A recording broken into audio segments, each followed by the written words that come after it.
Hello everyone. So now we will read the class 7th mathematics. We have already discussed about the exercise 1.3 and now we will start the exercise 1.4. What is the 1 point exercise? First question is that बहुत easy है. अगर हमें सिर्फ word problem given है और हमें क्या करना है, अपने क्वेश्चंस को फाइंड आउट करना है. First question is that the product of the two integers is 270. आपको बोला गया है, मैं एज इट इज लिखती जा रही हूँ, product of two integers, product of two integers is equals to 270. मैं क्वेश्चन की लैंग्वेज नहीं लिख रही, मैं आपको पढ़ के दिखा रही हूँ और as it is one sentence पर मैं क्या कर रही हूँ, उनकी लाइन लिखती जा रही हूँ. First line is that the product of two integers is 270. Product of two integers is 270. One of the integer is -18. आपको बोला गया है वन इंटीजर, उनमें से क्या है, उन दो इंटीजरों में से वन इंटीजर है आपका कितना, -170. कितना है, सॉरी -18 है. कितना है, -18. Find the other integer. क्या बोला है, फाइंड द अदर इंटीजर. ऐसे क्वेश्चंस के लिए हम मान लेते हैं लेट टू इंटीजर्स बी. ये तो ऊपर गिवन था जो हमने लिखा, two integers be A and B. हमने मान लिया कि वो दो इंटीजर कौन से हैं, ए एंड बी. ये तो जो गिवन था हमने डाटा लिख दिया. हमें क्या बोला गया था कि ये दोनों लाइन बोली गई थी और कहा गया था कि आपको अदर नंबर फाइंड आउट करना है. क्या करना है, अदर नंबर फाइंड आउट करना है. तो ये तो हमने क्वेश्चन लिख लिया जो हमें गिवन है. तो मैं अब लिख रही हूँ let two integers be A and B. पहले क्वेश्चन क्या दे रखी है, इन दोनों इंटीजर्स का प्रोडक्ट. प्रोडक्ट क्या होता है, मल्टीप्लाई. इन दोनों इंटीजर्स का प्रोडक्ट किसके इक्वल है, 270 के इक्वल है. तो अब ये कह रहा है कि उनमें से वन इंटीजर में किसी को मान लो, ए मान लो. ए क्या गिवन है मेरे पास, -18. तो क्या कह रहा है, बी फाइंड आउट करो. इस क्वेश्चन में ए रख दूं, ए की जगह मैंने -18 रख दिया, बी अपने आप आ गया और क्या कर दिया मैंने, 270 लिख दिया. इस इक्वेशन में मैंने ए की वैल्यू पुट कर दी क्योंकि ये क्या है, हमको गिवन है ए इज इक्वल टू -18. ये कर दिया मैंने. अब क्या मिलेगा मुझे, बी निकालना है, अपनी जगह रहने दो, 270 को भी अपनी जगह रहने दो. ये -18 क्योंकि मुझे बी निकालना है तो सारे अननोन एक तरफ और सारे नोन एक तरफ, तो मुझे -18 को इधर लेके जाना पड़ेगा. इधर लेकर जाऊंगी तो ये मल्टीप्लाई में तो इधर जाके किसका हो जाएगा, डिवाइड का हो जाएगा. किसका हो जाएगा, डिवाइड का. अब मुझे क्या करना है, इसके अंदर अपना भाग लगाना है. या तो आप भाग इस तरीके से लगा सकते हैं या फिर संख्याओं को काट भी सकते हैं. भाग लगाऊं अगर मैं 18 का तो ये जाएगा कितनी बार, 18 1 जा 18, क्योंकि 18 2 जा कितने होते हैं, 36. ज़्यादा हो जाते 27 से तो 1 टाइम जाएगा. तो 27 में से 18 गए तो कितने बचते हैं हमें, ये तो बहुत ईजी चीज़ था, घटा सकते हैं हम. कितने बचते हैं, 9 बचते हैं. यहाँ पे ऊपर से 0 उतारूँ, 18 5 जा 90, कितनी बार गया, 15 टाइम भाग चला गया है. कितनी बार चला गया है, 15 टाइम भाग चला गया है. तो मैं लिख दूं यहाँ पर b इज इक्वल टू कितना आ जाएगा, 15. लेकिन माइनस चल रहा है तो यहाँ पर क्या आ जाएगा, -15. तो what is your value of the v, the value of the v is equal to -15. और a की वैल्यू क्या थी आपकी, -18 थी. तो इस तरीके से मैंने क्या किया, इन दोनों के बारे में मैंने अच्छे से लिख दिया. आप चाहो तो इसे काट भी सकते हैं. काट कैसे सकते हैं, अगर मैं आपको काटना सिखाऊं, किसी संख्या को कैसे काटते हैं हम, मान लीजिए कुछ लिखा हुआ है, हमने डिविजिबिलिटी रूल पढ़ा है मैंने आपको पता होना चाहिए किस किस से डिवाइड हो रहा है. सबसे पहले 2 से करके देखूं, यहाँ 0 आ रहा है, यहाँ पर 8 आ रहा है, 2 से कट रहा है, 2 से काट दो. 2 1 जा 1, 2 3 जा 6, 7 किससे कटेगा, 2 3 जा 6, कैरी कितना बचा 1. तो ये 1 और 0 मिला के कितना हो गया, 10. तो क्या बोलूँगी अब, 2 5 जा 10. तो ये तो इतनी बार कट गया. ये कितनी बार कटेगा, 2 9 जा 18. अब ये यहाँ यूनिट डिजिट 5 है तो पॉसिबिलिटी नहीं है ये 2 से कट जाए, और ये भी नहीं कटेगा. ये 3 से कट रहा है, लेकिन ऊपर वाला चेक कर लेते कट रहा है कि नहीं कट रहा. 3 का रूल क्या होता है, इन डिजिट्स को ऐड करना. 3 + 1 4, 4 + 5 9. क्या इनका सम 3 से कट रहा है? हाँ, इनका सम आता है 9 और 9 मेरा 3 से कट रहा है, मतलब ये दोनों संख्या किससे कटेंगे? 3 से। अब देखो यहाँ है आपका डिविजिबिलिटी रूल का यूज कि हमें पता होना चाहिए, हमें संख्या देखते ही पता चल जाती है कि हाँ ये 3 से कटेगा या नहीं। तो डिविजिबिलिटी रूल से हमारी कैलकुलेशन आसान हो जाती है। तो 3 से कट गया ये, तो मैं देख लूँ 3 3 = 9 और ये काटूँ 3 4 = 12, कितना बचता है यहाँ? 1 बचता है, तो कितना हो गया? 15, 3 5 = 15। अभी भी देखो कट रहा है ये 3 से, 4 + 5 कितना होता है? 9, 9 सम कटता है, तो 3 1 = 3, 3 1 = 3, कितना बचा? 1, 3 5 = 15। तो क्या आ गया आंसर आपका? 15। तो इस तरीके से आप संख्याओं को काटना भी सीख सकते हैं। तो ये हो गया आपका पहला question. Look at your second question.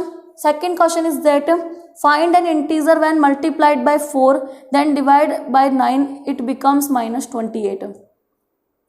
इसने बोला कि आपको एक इंटीजर दिया हुआ है, वो निकालना है। मान लीजिए वो इंटीजर क्या है? x, ठीक है।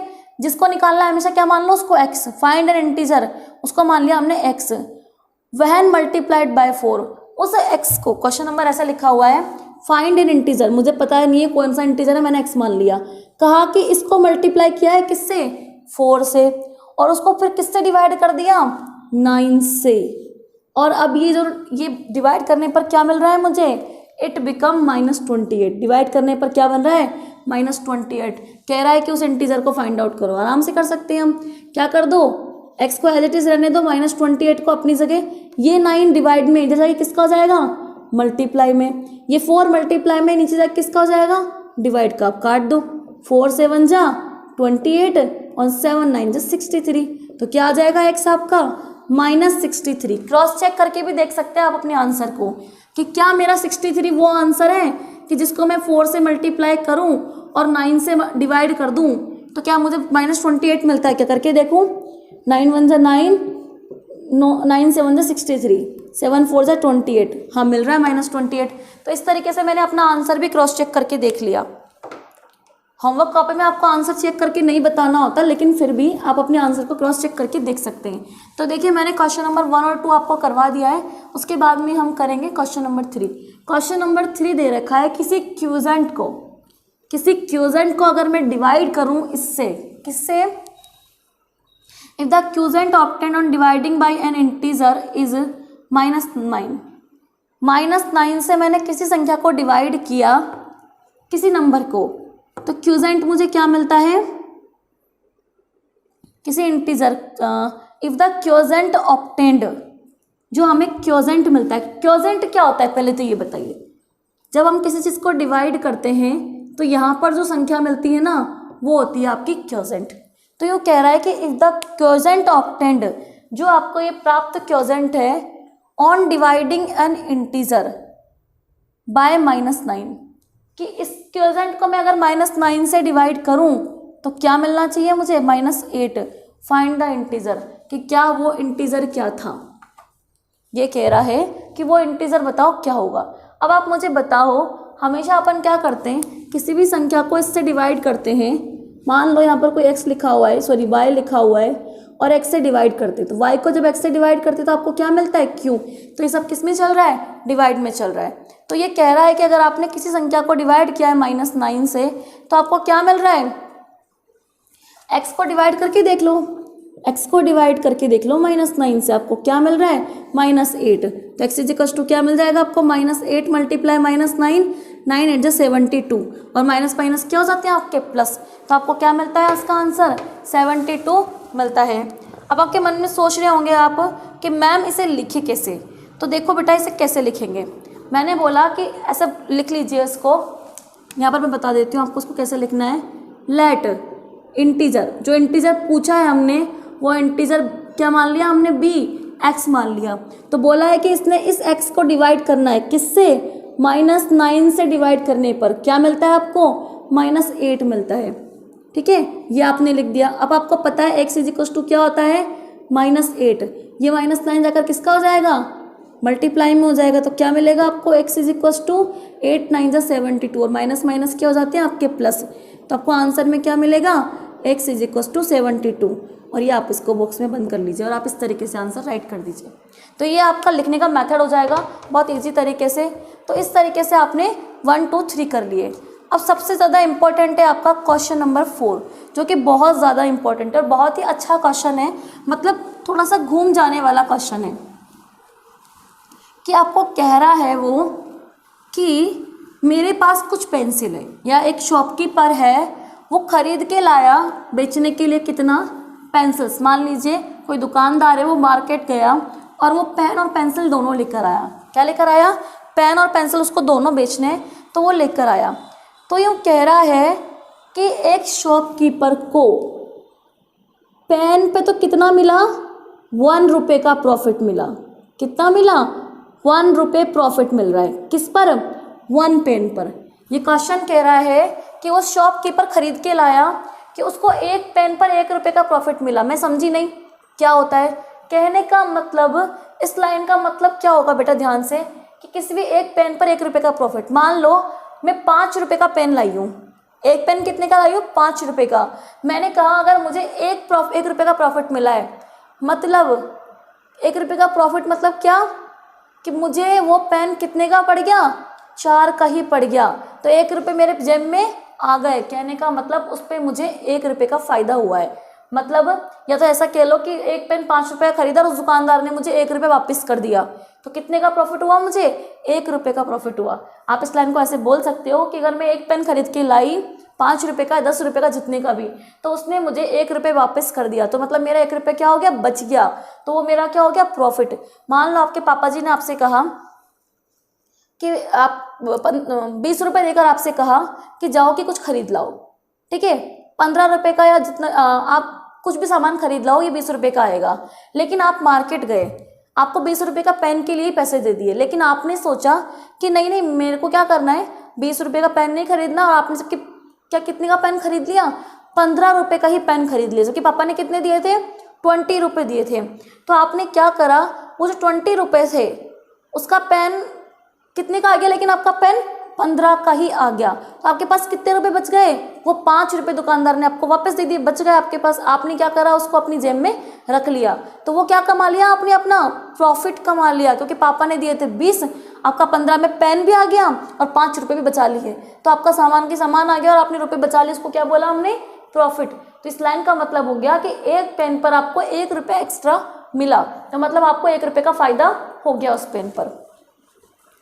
दूसरी लाइन बोल रहा है ये, ए shopkeeper earn A profit of 1 रुपये ऑन सेलिंग पेन। एक पेन बेचने पर उसे 1 रुपये का प्रॉफिट हो रहा है, एंड सफ़र ए लॉस, और उसको लॉस मिलता है 30 पैसे का ऑन सेलिंग 1 पेंसिल। जब अगर वो 1 पेंसिल बेच रहा है या 1 पेंसिल खरीद रहा है, कितने का लॉस हुआ उसको? 30 पैसे का। कितने का लॉस हुआ? 30 पैसे का। अब आप इसको भी उसमें लिख लो, किस में लिख लो? रुपये को पैसे में लिख लो। 1 रुपये में कितने पैसे होते हैं? 100 पैसे को, क्योंकि हमारी यूनिट क्या हो जाएगी सबकी सेम, 100 पैसे का प्रॉफिट। और यहाँ उसको लॉस कितने का हुआ? 30 पैसे का उसको लॉस हो रहा है।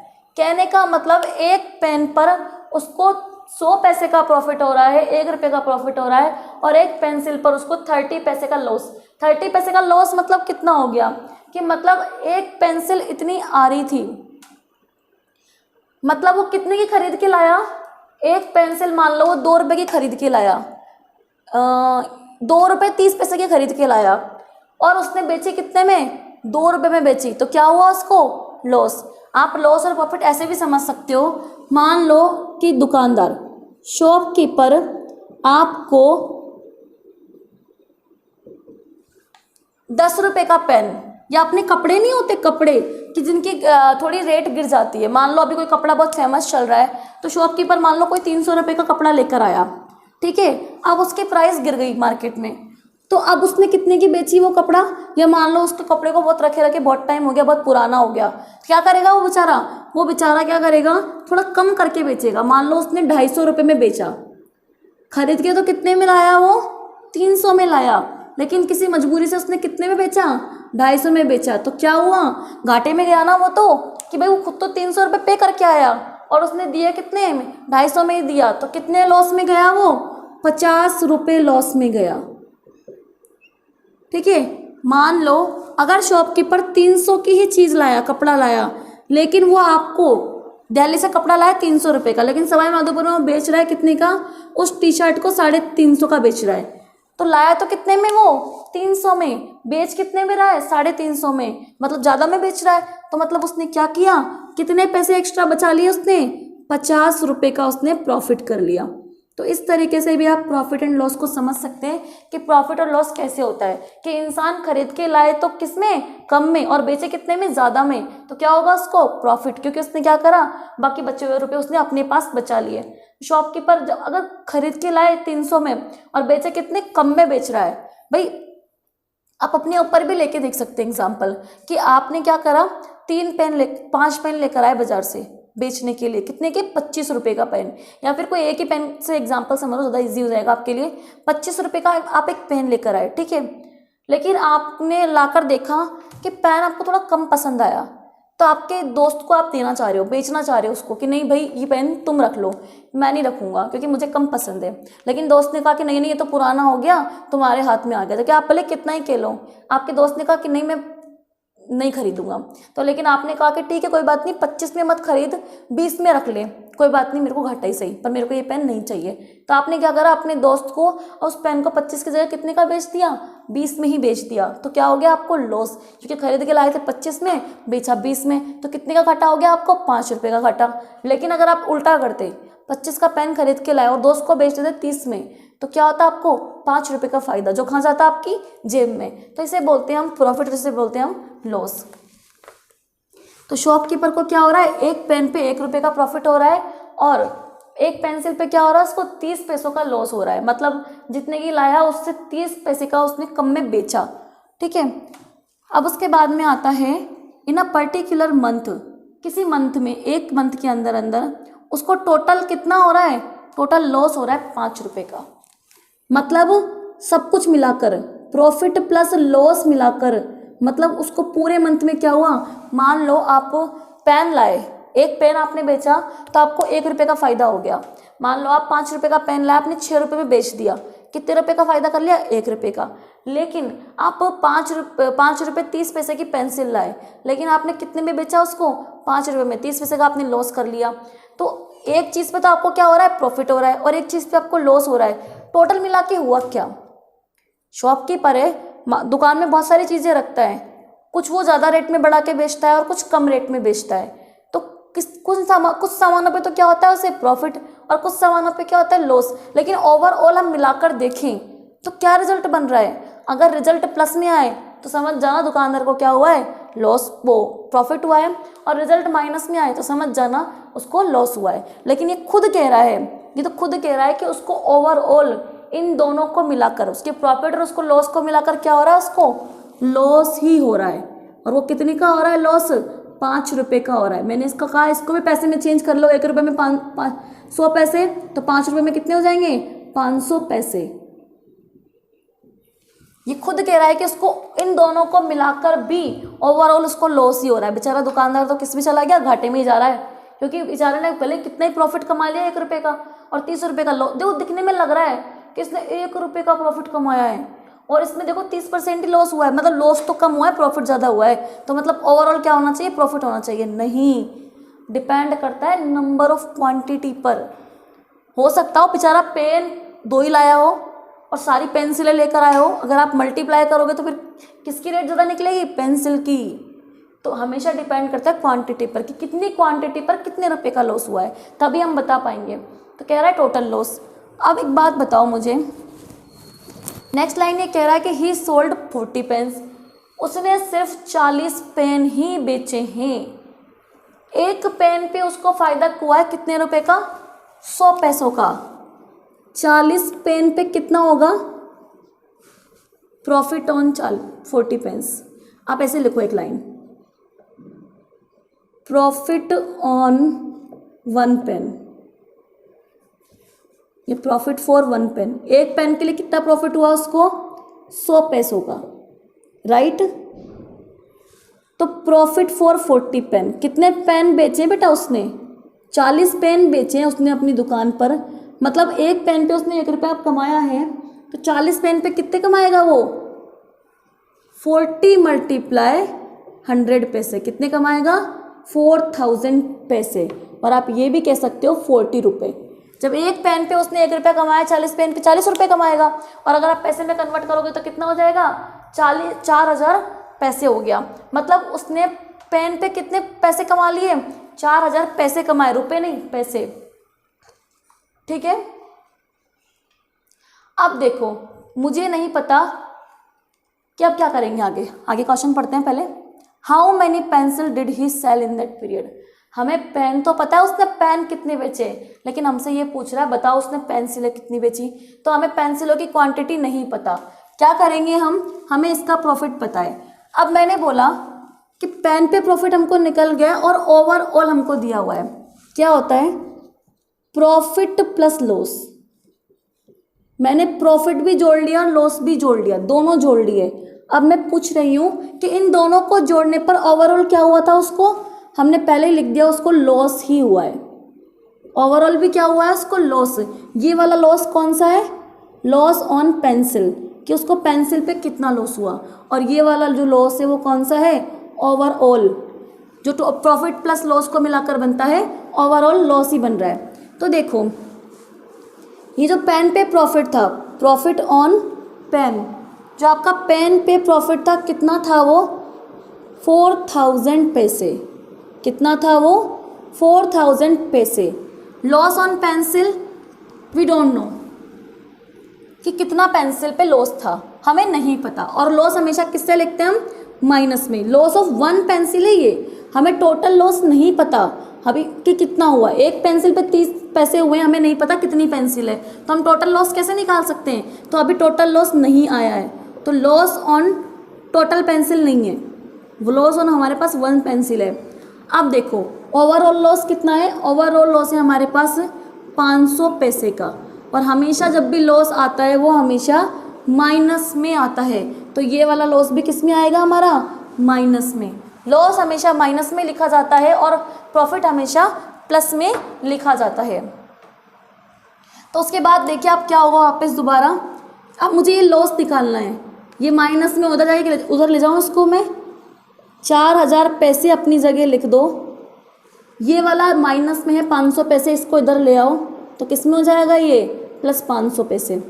नंबर में एक तरफ ले आई, इस जो रिटर्न वाले को इसको इधर ले जाऊँ, माइनस से प्लस हो जाएगा, लॉस ऑन पेंसिल। तो बताओ टोटल लॉस सारी पेंसिल पर, जितनी भी पेंसिल थी, मुझे नहीं पता कितनी पेंसिल थी, उन सारी पेंसिल पर टोटल लॉस कितना निकला मेरा, 4,500 पैसे।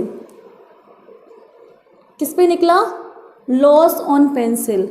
मतलब जिस तरीके से टोटल जो प्रॉफिट हुआ था 40 पेन पे 4,000 का हुआ था, तो कितने का हो गया पेंसिल पर टोटल लॉस कितने का हो गया, 4,500 पैसे का। अब एक बात बताओ, अगर यहाँ से दिमाग लगाओ, 4,000 पैसे का लॉस हुआ और 40 पेन थे, अगर मैं इस 4,000 में 40 का भाग लगा दूँ तो मुझे पता, सॉरी क्या बोल रही हूँ मैं, कि आपके पास 4,000 पैसे हैं, ठीक है, और आपसे मैं कहूँ भाग लगा दो कितने का, इसका भाग लगाओ, मतलब इस 4,000 टोटल आपकी जो प्रॉफिट था उसमें एक पेन के प्रॉफिट का भाग लगा दो, आपको नंबर ऑफ पेन मिलेंगे कि नहीं मिलेंगे।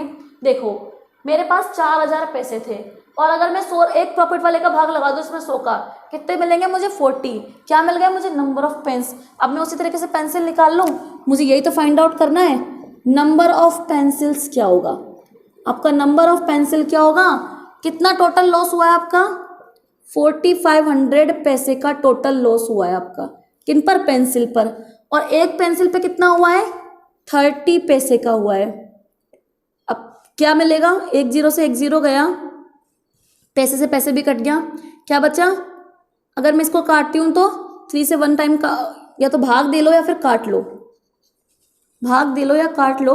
450 में अगर मैं 3 का भाग लगाती हूँ तो 3 1 जा 3, बचता है मेरा 1, फिर 5 उतारा ऊपर से, 3 5 जा 15, बचता है मेरा 0, ऊपर से 0 उतारा तो 150। क्या बचा मुझे यहाँ, 150। तो नंबर ऑफ पेंसिल्स कितनी आ गई मेरी, 150 आ गई। तो इस तरीके से मैंने क्या कर लिया, इस क्वेश्चन को कर लिया। Once again I will repeat this question, कि आपको बोला गया था इसने कि आपको 1 पेन पर एक प्रॉफिट 1 रुपये का प्रॉफिट हो रहा है, तो मैंने उसे पैसे में कन्वर्ट कर लिया, 100 पैसे का प्रॉफिट हो रहा है। एक पेंसिल पे 30 पैसे का लॉस हो रहा है, मतलब 30 पैसे का लॉस हो रहा है, ये लिख लिया। और कहा कि इन दोनों को मिलाकर भी ओवरऑल लॉस ही हो रहा है मुझे, और वो हो रहा है मुझे 500 पैसे का। तो मुझे क्या कर लिया मैंने, प्रॉफिट और लॉस, ये पूरा प्रॉफिट है किस पर, पेन पर, मतलब कितने पेन थे उन सब का प्रॉफिट कितना था, 4000 पैसे। वो मैंने कैसे निकाला कि एक पेन पे प्रॉफिट इतना था, 40 पेन पे प्रॉफिट इतना। तो टोटल जितने पेन का प्रॉफिट, हमें पेंसिल का प्रॉफिट नहीं पता। क्यों नहीं पता, क्योंकि हमें एक पेंसिल का पता है, मुझे यही नहीं पता मैंने कितनी पेंसिल खरीदी। मेरे से तो यही क्वेश्चन पूछ रहा है कि कितनी पेंसिल खरीदी, तो मैं कैसे कह दूँ कि इस पर कितने का लॉस है, नहीं कह सकती मैं। तो मैंने इसको एज इट इज छोड़ दिया अभी। तो फिर इसने कहा कि ओवरऑल लॉस कितने का हुआ है मुझे, 500 पैसे का, ये मैंने लिख दिया। लॉस हमेशा माइनस में आता है, इसलिए मैंने यहाँ पर क्या कर दिया, इसको माइनस लिख दिया। ये अभी इसको मैंने निकाला, इस तरीके से जोड़ा, तो लॉस ऑन पेंसिल मुझे क्या मिल गया, 4500 पैसे का। मतलब वो जो पेंसिल पे जितना भी लॉस हो रहा था टोटल, वो कितना था, 4500 रुपये का। मुझे number of pencil find out करनी है। टोटल जो पेंसिल पे लॉस था कितना था, 4500 पैसे, और एक पेंसिल पे जितना लॉस था उन दोनों को डिवाइड कर दिया, मेरे पास नंबर ऑफ पेंसिल्स आ गई। तो मैंने इस क्वेश्चन के लिए ये किया। तो इस तरीके से मेरा 4th क्वेश्चन हो चुका है। 5th क्वेश्चन हम करेंगे अब। 5th क्वेश्चन भी बहुत अच्छा है आपका, एलिवेटर वाला क्वेश्चन है। एलिवेटर वाले क्वेश्चन को ध्यान से पढ़ो बेटा। अगर आपको इस क्वेश्चन में अगर जरा सा भी डाउट हो या नहीं समझ आए, तो आप मुझे कांटेक्ट करके मुझसे दोबारा इस क्वेश्चन को पूछ सकते हैं। I will solve this question 100 of times for you, but please doubt मत रखिएगा। तो आपका जो एलिवेटर है क्वेश्चन नंबर 5, हो सकता हो मे भी आपको एक बार में समझ में नहीं आए, इसको 2 या 3 टाइम्स आप करने की कोशिश कीजिएगा, वीडियो देखिएगा, आपको आराम से समझ में आ जाएगा। क्वेश्चन नंबर 5 बोल रहा है कि एलिवेटर, आपकी बोली है कि एलिवेटर जो आपकी आ रही है वो कैसी आ रही है, 6 मीटर पर मिनट आ रही है। मतलब 1 मिनट में 6 मीटर चल रही है वो। कौन, आपकी एलिवेटर। आपने देखा होगा मॉल वगैरह में आपकी एलिवेटर घूमती रहती है, ऐसे ऊपर से नीचे की तरफ आती रहती है, और नीचे से ऊपर की तरफ जाती रहती है। तो कह रहा है 1 मिनट में वो कितनी आ रही है, 6 मीटर। मान लो 1 मिनट हुआ है अभी और 6 मीटर आ गई वो, तो ये कह रही है वो। ठीक है, अब अगली लाइन पढ़ो इसकी। If the descent starts from 20 metre above the ground level, मतलब नीचे की तरफ आ रही है। क्या बोला कि आपकी जो एलिवेटर है वो कहाँ आ रही है, नीचे की तरफ आ रही है। और कह रहा है कि जो आपका मान लीजिए ग्राउंड है, ये मेरी क्या है, ज़मीन है, और यूँ कह रहा है कि इसके 20 मीटर ऊपर, मतलब यहाँ से यहाँ पर इतनी दूर हमारी क्या चल रही है, शिफ्ट चल रही है। जो एलिवेटर है वो घूम के आ रही है। ठीक है, कहाँ पर आ रही है, घूम के आ रही है। अब देखो आपके यहाँ पर शिफ्ट घूमी, तो ये मेरा ग्राउंड लेवल है। ग्राउंड से कितनी ऊपर है ये 20 मीटर ऊपर है। कितनी है ये जितनी मेरी टोटल जो मेरी हाइट है वो कितनी है, 20 मीटर है। कहा कि ये जो ऊंचाई है, ये जो लेंथ है, ये हाइट है, वो कितनी है आपकी, 20 मीटर ऊपर कोई मेरी एलिवेटर घूम के आ रही है, ये आपको बोला गया है। ठीक है, how long will it take to reach, कितना टाइम लेगी ये इस -340 मीटर पहुंचने पर। मतलब अगर, अब एक बात बताओ, यूं कह रहा है कि इस एलिवेटर को यहाँ से शुरू करना है, नीचे गिरना, नीचे आना, तो यूं कह रहा है कि -340 तक इसको जाना है। कहाँ तक जाना है इस एलिवेटर को, -340 तक जाना है। तो अब बताओ इसने कितना टाइम लिया। तो एक बात बताओ, एलिवेटर यहाँ से स्टार्ट करेगी तो ग्राउंड तक आएगी, तो 20 मीटर ही पास किया है इसने, मतलब 20 ही हुआ है अभी तो, और जाना कितना है इसको, -340 और जाना है। अभी कितना जाना है इसको, -340 और तक पहुंचना है। मतलब ग्राउंड से -340 कहाँ होगा, कहीं ना कहीं नीचे बहुत दूर जाके होगा। मैं मान लेती हूँ मेरा क्या है यहाँ पर, ये -340 तक जाना है। इसने बोला कि यहाँ से स्टार्ट हो रही है और इसको -340 तक पहुँचना है। कहाँ तक पहुँचना है इसको, -340 मीटर। मैंने नीचे क्यों शो किया है, क्योंकि हमेशा ग्राउंड से जो प्लस होता है वो ऊपर की तरफ चलता है और जो माइनस होता है वो नीचे की तरफ। तो मैंने बोला -340 मीटर मेरा कहीं ना कहीं बहुत नीचे जाकर होगा। तो ये कह रहा है, ये क्या कह रहा है कि इस एलिवेटर को यहाँ से लेकर यहाँ तक पहुँचने में कितना वक्त लगेगा, कितना वक्त। अब बताओ कि अगर वो 1 मिनट में 6 मीटर आ रही है, पहले टोटल मीटर निकाल लूँ मैं, 20 मीटर तो उसको ग्राउंड तक आने में लग गया, और 340 उसको नीचे जाने में लग गया, तो टोटल कितना लगा उसको? टोटल डिस्टेंस निकालो पहले तो। टोटल डिस्टेंस कैसे निकली कि 20 मीटर तो उसने कहाँ तक लिए? ग्राउंड तक आने में। और ये कितना, भले क्या फर्क पड़ता है माइनस में जा रहा हो, लेकिन उसने मीटर डिस्टेंस तो तय करी है। डिस्टेंस कभी भी माइनस प्लस में नहीं होती, ये ध्यान से सुन ले आप। ये 340 स्केल इसलिए लिया है क्योंकि नीचे की तरफ आ रही है, और ग्राउंड से जब भी नीचे आते हैं हमेशा -340 शो करते हैं। लेकिन मीटर, किलोमीटर, मतलब कहने का मतलब डिस्टेंस कभी भी नेगेटिव नहीं होती। ऐसा बोलते हैं कि हम कभी कि मैं -2 किलोमीटर चली, ये कौन सा माइनस हो गया और कौन सी डिस्टेंस हो गई? डिस्टेंस कभी माइनस में नहीं होती। तो 20 मीटर तो इतनी आई, और 340 कहाँ जाएगी? इतनी नीचे। माइनस इसलिए दिया गया है बेटा क्योंकि ग्राउंड से नीचे जा रही है, इसलिए माइनस दिया हुआ है, अदरवाइज माइनस नहीं का, गलती से मत कर देना। तो 20 मीटर तो इसने यहाँ क्रॉस किया और 340 यहाँ क्रॉस करेगी। बताओ टोटल एलिवेटर कितना चली है हमारी? 360 मीटर चलेगी। कितना चलेगी? 360 मीटर चलेगी। अब मैं आपसे पूछती हूँ, वो एक मिनट या कितना 6 मिनट में, 1 मिनट में वो कितना चल रही है? 6 मीटर चल रही है। यही है ना, एक बार चेक कर लेते हैं हम। 1 मिनट में वो कितना चल रही है आपका? 6 मीटर चल रही है। Where is that? Yes, 1 minute में वो कितना चल रही है? 6 मीटर चल रही है। तो आपसे पूछ रही हूं मैं कि वो 6 मीटर 1 मिनट में चल रही है। इसको ऐसे मत लिखिए, क्या बोल रहा है वो कि 6 मीटर वो आपका 1 मिनट में चल रही है। बताओ कितना टाइम लेगी? क्या कर दूं मैं? 360 से 6 का भाग लगा दूं मैं। 6 मीटर में वो कितना चल रही है? 6 मीटर चल रही है वो 1 मिनट में। कितना चल रही है वो? 6 मीटर 1 मिनट में चल रही है। तो अब मैं आपसे पूछती हूँ, 360 मीटर वो कितने मिनट में चलेगी? 6 मीटर वो चल रही है 1 मिनट में, तो 360 मीटर चलेगी आपकी वो। 360 मीटर में भाग लगा दो आप 6 मीटर का, आपको क्या मिलेगा?